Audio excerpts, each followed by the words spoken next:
Shalom teman-teman semua, ketemu lagi sama aku Charlie di video gue TNT Online Sharing hari ini.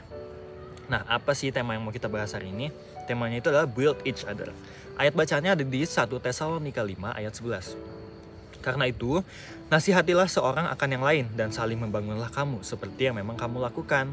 Nah, di sini kan dimention ada kata sesama nih. Pasti semuanya familiar dong dengan peribahasa tak kenal maka tak sayang. Nah, peribahasa ini punya arti bahwa orang yang disayang adalah orang yang kita kenal, dan sebaliknya, orang yang tidak dikenal maka tidak akan disayang. Nah, orang yang dianggap sesama adalah yang kita kenal aja kan, atau yang kita tahu. Tapi apa sih bedanya antara kenal dan tahu? Nah, kenal berarti memiliki hubungan yang intim dengan seseorang atau sesuatu itu. Sementara tahu, kita hanya sekedar memiliki pengetahuan atau kita sekedar tahu kayak basic-basicnya aja lah. Nah, diceritain di Lukas 10 ayat 25-37. Ini tuh tentang kisah orang Samaria yang baik hati itu loh. Pasti teman-teman udah familiar juga dong dengarnya. Nah, di sini diceritain kalau ada orang yang mau turun dari Yerusalem ke Yeriko. Tapi orang ini tuh ambil jalur yang jauh karena dia mau menghindarin si kota Samaria ini. Karena waktu itu tuh buat orang Yahudi, orang Samaria udah kayak harus dimusuhi gitulah.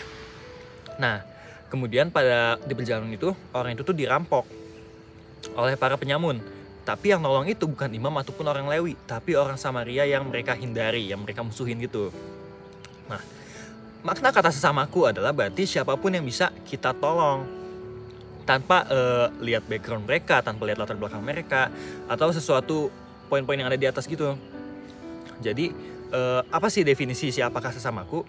Nah, dari yang Tuhan Yesus ajarin itu, pengajaran Tuhan Yesus mengajarkan tentang sesamaku itu berarti memberikan definisi yang jelas bahwa kasih tidak terbatas kepada suatu kelompok tertentu gitu. Nah, perbuatan baik tidak dapat dibatasi oleh perbedaan ataupun background ataupun sesuatu yang ada di orang itu. Tetapi kasih itu kayak tidak terbatas dan semua orang berhak dapat gitu. Nah, di 1 Tesalonika 5 ayat 11, karena itu nasihatilah seorang akan yang lain dan saling membangunlah kamu seperti yang memang kamu lakukan. Nah, berarti kalau kita ingin membangun sesama dan mengasihi sesama, apa sih yang kita harus lakuin? Yang pertama itu adalah berela hati. Karena ketika kita murah hati atau ketika kita mau memberi, mau sharing, dan hal ini tuh bertolak belakang dengan apa yang diajarin di dunia ini gitu loh teman-teman.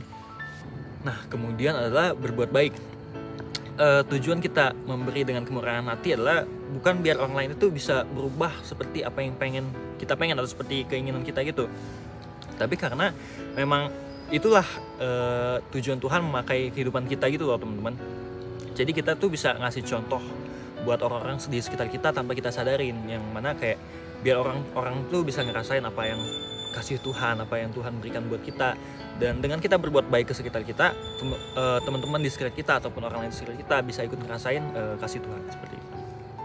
Nah, kemudian hal yang selanjutnya bisa kita lakuin adalah untuk berkomunitas, karena di komunitas ini itu tuh menjadi wadah buat kita saling membangun sesama, kita saling mengingetin sesama, kita saling berkembang lebih lagi di dalam kasih Tuhan gitu teman-teman.